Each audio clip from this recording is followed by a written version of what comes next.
Hey everybody, thanks for stopping by. I hope you're having a great day. I just wanted to make a quick video on the current price level of Tesla and why I might be selling some shares. Okay, so let me go back to the beginning and tell you how I got involved with Tesla stock in the first place. Now, I typically like to invest in companies that are profitable, have proven track records, and that have a strong competitive moat, even though lately I am becoming more and more interested in high growth companies. Now, Tesla first caught my eye back in 2017 when the stock went on its massive run all the way into the 300s. Did a little research on them and thought the company was interesting, but it was way overpriced. So I dismissed it, but I kept it on my watch list. Now, I put an alert on my software to notify me when the stock price fell below $250. A few times in 2018, I got an alert, and I would look into Tesla again and decide if it was potentially worth buying it. Each time I came to the same conclusion that although they looked interesting and everything seemed to be improving, it was still overpriced, but I kept the alert on my software. Now fast forward to early 2019 and I noticed Tesla was being talked about more and more on financial channels like CNBC and others, but the stories usually weren't favorable. People were saying things like it's only a matter of months before Tesla goes bankrupt, or there's no demand for their products, or a Tesla somewhere caught on fire, so you should never buy one because an ICE vehicle would never catch on fire. Yeah, right. So I looked into these stories and came to the conclusion they were way over-exaggerated and mostly just horse crap. Although I gotta step back and give credit where credit is due, if it wasn't for those BS stories, I wouldn't have looked into Tesla as deep as I did. And if you're a fan of Tesla like I am, you already know the more you dig into Tesla, the more and more amazing stuff you find out that they're up to. Now, if you start researching Tesla, before you know it, you're reading about SpaceX and the Boring Company, and you begin to realize how amazingly innovative Elon Musk companies really are, and that I would be certifiably insane if Tesla didn't occupy at least part of my portfolio. So I decided I needed to buy some, but me being the colossal cheapskate that I am, I said I would resist the urge to buy until it broke below $250 a share again. Finally, in April of 2019, I got my chance and I bought some at $249.02.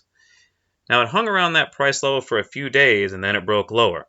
So I thought to myself, great, I'll add some more, and I did at $225.02. Then again at $218.61. And then again at $205.40. And then again at $192.03. And I'll be honest, at this point, Tesla had become the biggest position in my portfolio, and I was sitting on a pretty good size unrealized loss because my biggest buys were the first ones. Now, maybe Warren Buffett doesn't sweat it when he's down big, but at this point, I was starting to. I was wondering if I was blinded by my own greed and were the short sellers right all along. So I looked into Tesla one more time, realized fundamentally nothing had changed, so I decided to sit tight. Hopefully Tesla would reverse soon, and eventually it did.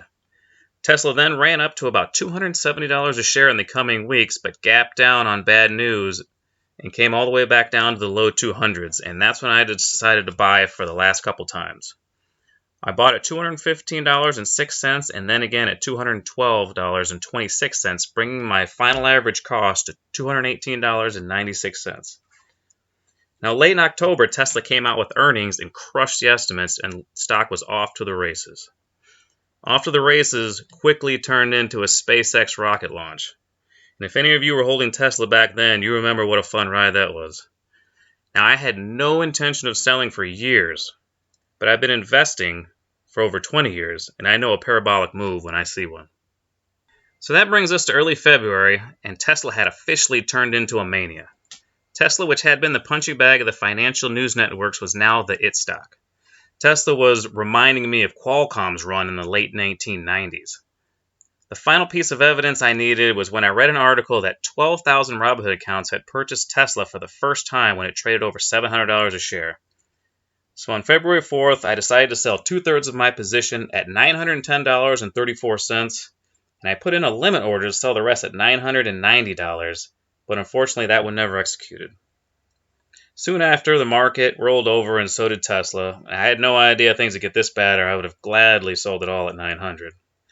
But like I said before, I want to own Tesla for the long haul, so I started to create a plan on when I wanted to buy my shares back.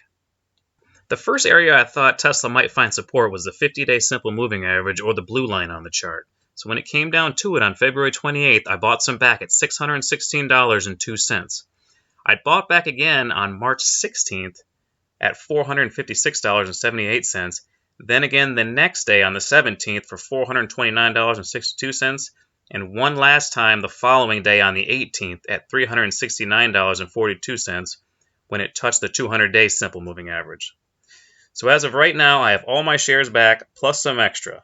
So that brings us to today, and now I'm back in selling mode. If Tesla makes it back to the 50-day simple moving average in the next couple days, I'm going to take some off the table.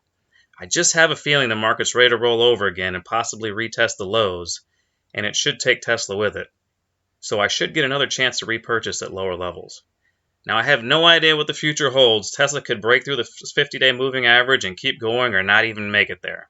This is just a feeling. Now, I wanted to say just one more time that I am a long-term investor and not a short-term trader. I wasted a lot of years trying to time the market when I should have just bought good companies and held on. I'm doing this because I think this is a great opportunity that I need to take advantage of, and these shares are in my retirement account, so I don't have to worry about any taxes yet. Hopefully this works out and I don't have to buy back the shares at a higher price. I just think there's going to be a flurry of bad news coming in the following weeks, like downgrades, bankruptcies, earnings misses, that are probably going to drag the market lower. And I'm also expecting Tesla to disappoint on the earnings front in the next couple quarters, because the first half of the year is seasonally the weakest for the autos, and of course because of the economic slowdown. Now I'm hoping the market reacts poorly to those weak earnings and drags the price lower. In my opinion, that's going to be the buying opportunity of a lifetime. Right here I have up a yearly earnings per share forecast for Tesla. The projected growth for Tesla is like nothing I've ever seen before. I mean, the numbers are astounding. The consensus forecast, meaning the average forecast for Tesla, is to earn more than $7 a share in 2021 and to more than double that the following year to $16 a share. I don't know any other company with projected growth anywhere close to that, and I'm not going to miss out on Tesla. If you know of any companies that are growing that fast, please leave in the comments section because I'd love to check them out. Now, I know this goes without saying, but I'm going to say it anyway. This is not investment advice. This is just my own insanely idiotic opinion on what Tesla stock might do. And after looking at that earnings projection, if you're selling any Tesla, you probably are an idiot. So if you're watching this at a later date, and I'm dead wrong, feel free to leave that in the comments section. Alright everybody, I hope you enjoyed the video, and take care.